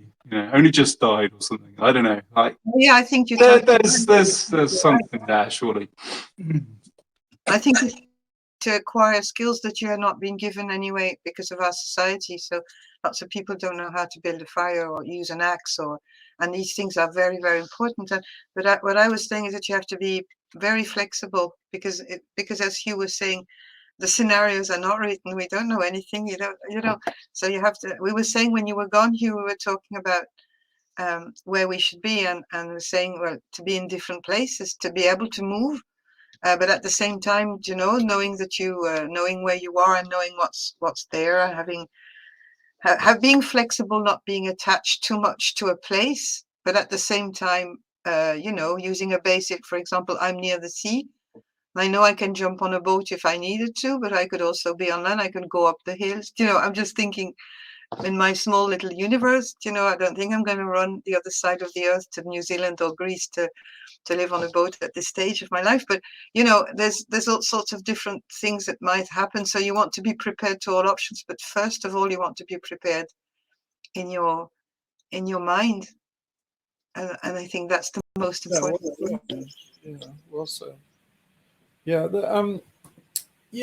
I think it's a good idea to get skills, but it's a good idea to just go back and read about the year without a summer, and after Pinatabu and stuff like that, and Krakatoa, and see. The reason I dropped off was because it's like the weather's getting vicious.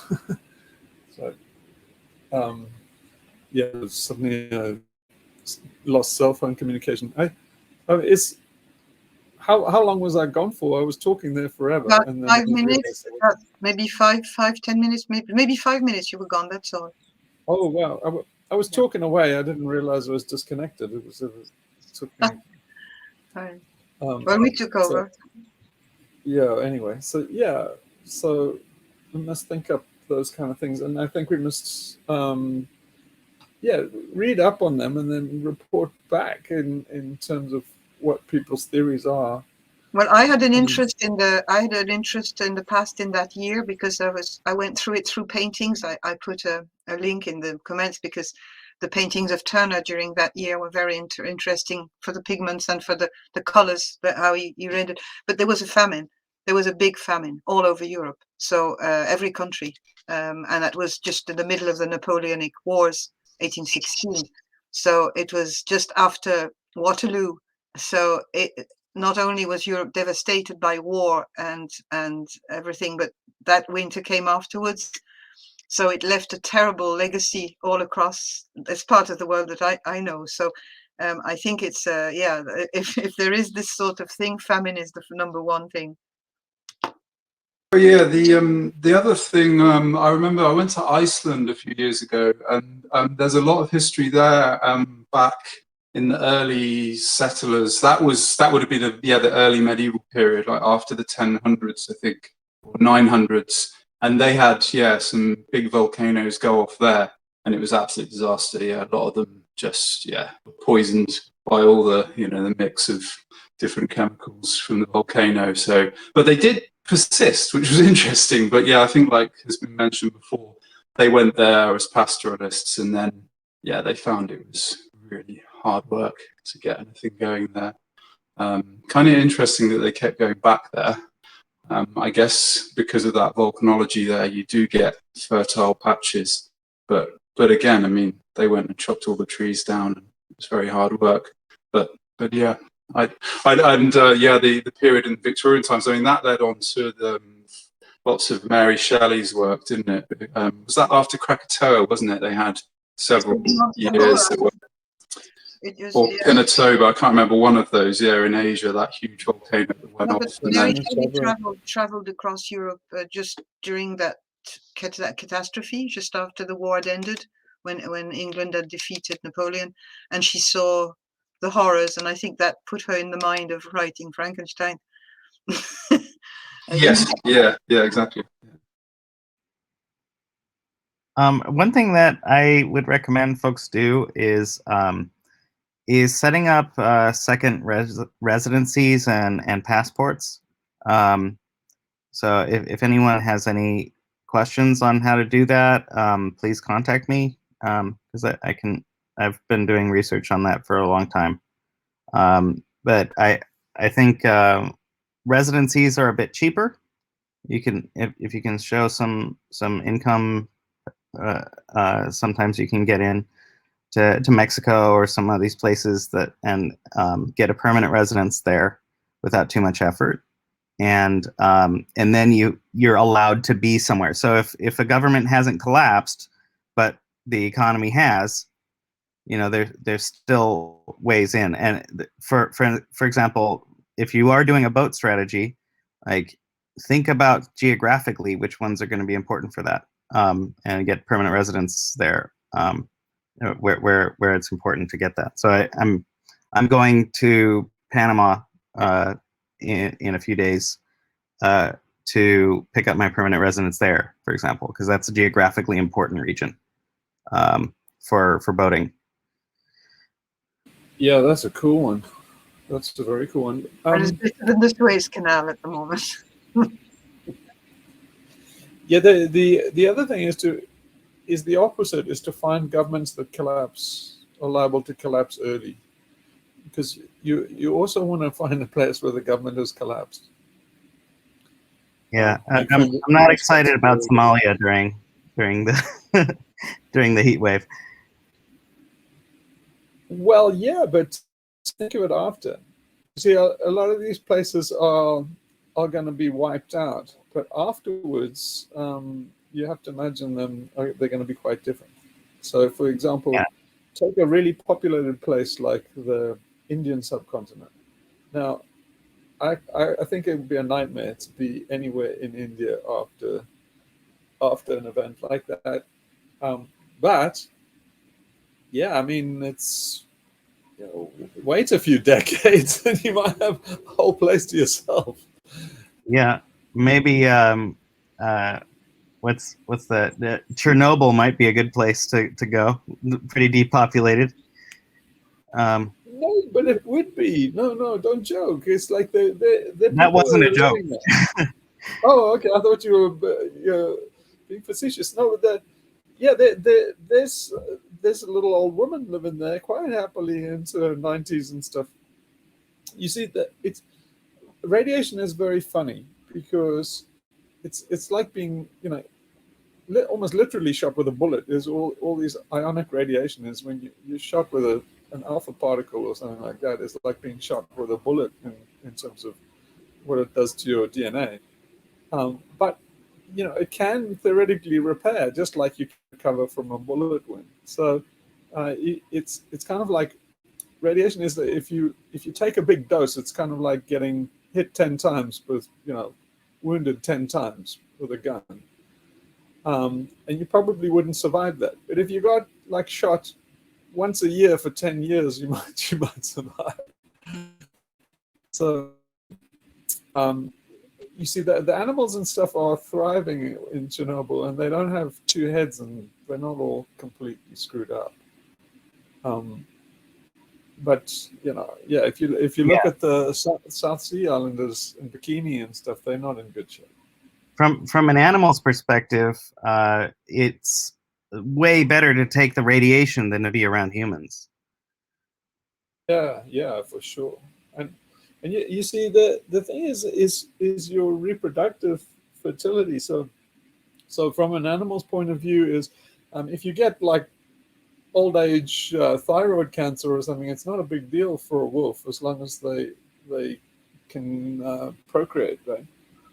And it's kind of the same for humans. There's a lot of the radiation risk and stuff hits you with melanomas and stuff in your old age. So it's like, yeah, well, old people are kind of expendable. So it's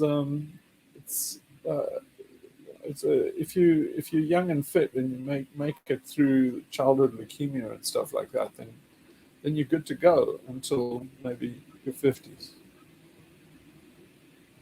Yeah. That was funny about Chernobyl, wasn't it? Because I mean, they spent a hell of a lot of money there in the last decade, like building this whole new roof to cover the whole structure. So there's this, like, you know, hundreds of millions of European Union money that went in to build this absolutely enormous structure, and they put it on rail tracks and then just skirt it over the top to cover the whole original building, because it was obviously that sort of concrete structure was dilapidating, and it was set to sort of fall in. So they thought, well, build a roof over the top. So yeah, that's probably working out a lot better than, as you say, the islanders in the Pacific who got bombed by nuclear tests, didn't they? Yeah, I think birds and stuff are getting in the old structure. So there were animals and stuff that were taking radiation out and spreading it around. But it's good, money well spent for Europe, because all that radiation gets in the milk and stuff like that. It accumulates in cows and stuff. So that is something to think about.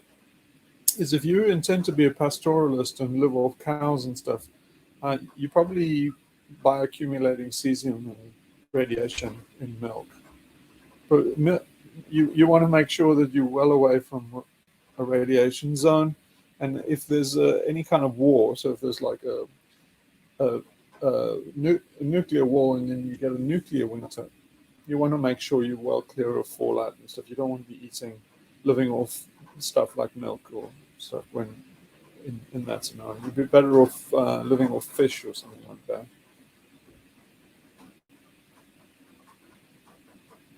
Thinking in terms of farming animals, I don't think is a great strategy. No, definitely not. No, I completely agree with that. I mean, other than bushmeat, hunting bushmeat is a good option, because if you wind up being in a colder place, yeah, hunting and trapping is the way to go. Even in a warm place. Knowing how to climb rocks and cliffs and trees for eggs, because especially some seabirds or some other birds, you know, you can steal an egg now and again and you can share it. You know, it's not good, but if you want to eat, you can. If you know how to, you know, there's some nest where you can. I know some places on the cliffs where you can snatch, you know, or you can. Yeah. It's really common in up in the north of Scotland, off the islands there, and off of Ireland as well. Yeah, that was really really common. On the island. Yeah, like the Giga men they go out to this island off of the northwest of Scotland, off of the Outer Hebrides, and they go specifically to this tiny little island. It's really hard to get to as well, because the weather is often absolutely shocking. And then they climb up these cliffs. It's really dangerous to get these seabirds. I think it's pretty grim, but it's a delicacy. And then they boil it up and eat it. But you can, when there's plenty of birds, you can always, in certain places near the ocean, and in the woods, it's sometimes they fall. Sometimes they, or you find an egg if you know little places where they nest. Sometimes you can be lucky. Are there any species that we think might have an advantage, like sea urchins or something? I don't know. No, fish, birds, and insects. They will all do pretty well and migrate. It's megafauna and mammals about our size that are going to struggle. I thought insects were already pretty well wiped out. Yeah, that's the problem. That's why we need the flippening to come soon. Because The insect loss is due to civilization. The locusts are doing fine. They hide in the desert in the heat, and they wait for a bit of rain, and then they become a swarm, and they can survive an awful lot of stuff, and they're extremely edible. Yeah, how I learned to love the pestilence and plague. I think in the early stages of something like this, the obvious thing, well, I know here in the UK, is deer. There's a lot of deer, but of course they would die off quite quickly once if the foliage and things is all starting to get, die because of some, lack of sunlight. But yeah, there's a hell of a lot of deer.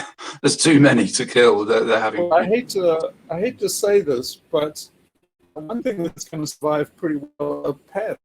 There's so many cats and dogs that are liable to survive their owners, especially cats. So yeah, I mean, feral cats and dogs are going to be. You're in a great place in Greece. Greece has the most little cats everywhere. Yeah, there's an infinite supply of nutritious cat. Are you going to keep a few cats on the boat? I do make myself unpopular by saying that kind of thing, because people try to force pets on me and stuff, and I can usually get them to stop by making comments like, actually that's probably a good idea. If I get caught at sea in an extended voyage or something like that, they might be very nutritious. They generally withdraw the offer of their cat at that stage. Is it crazy? It sounds crazy to me, but to keep livestock on a boat, like rabbits or chickens or mealworms or something like that.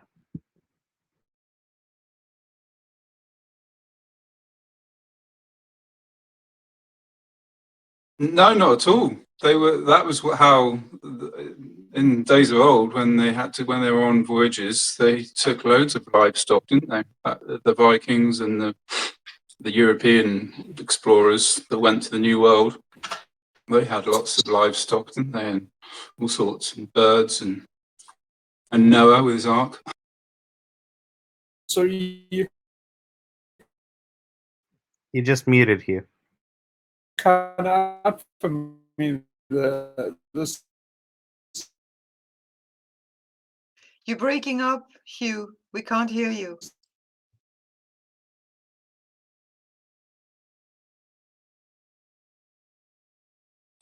I don't think Noah brought those animals so that he could eat them, right? He was trying to save them. No, that's true.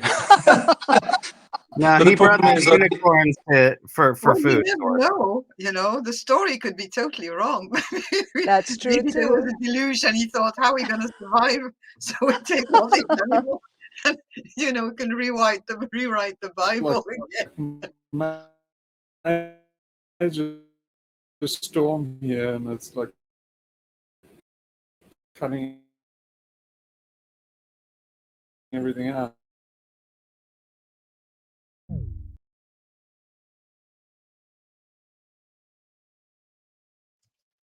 Yeah, it looks like the storm that Hugh is having is not going to be.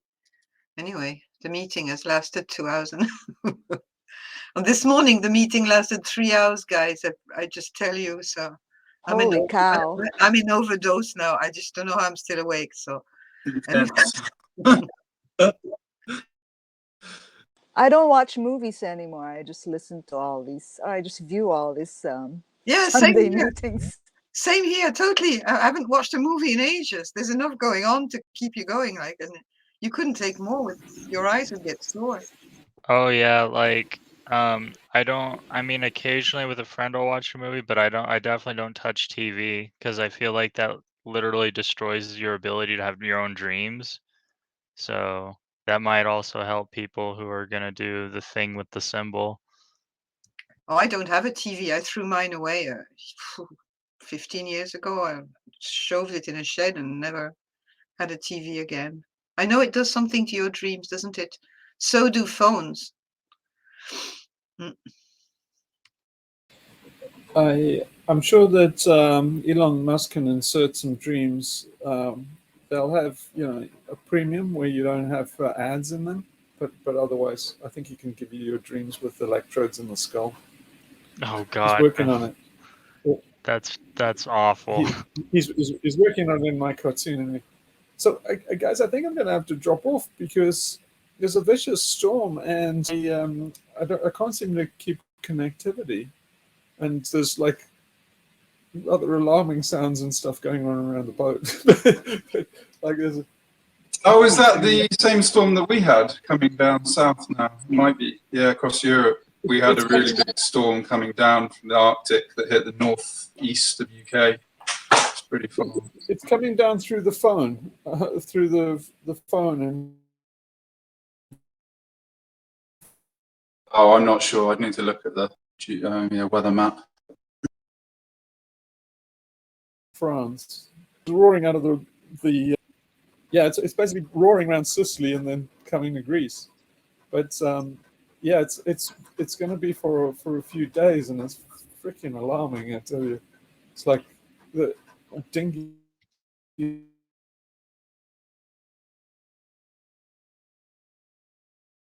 and stuff taking off. Yeah, which reminds me of another thing that you need to take account of if you want to work out the flip axis, and that's Coriolis force. Coriolis force is also an issue.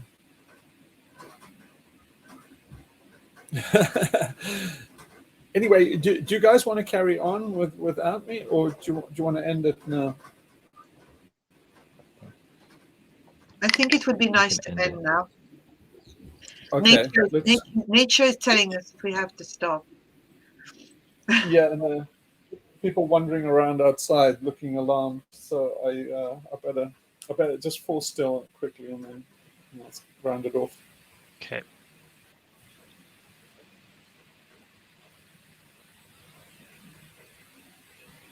Om Paramatma Namah. Okay. Take care. Thanks. All right, Bye. good luck. Thank you. Be Take safe. care, you. Thanks, Cheers. everyone. Everyone.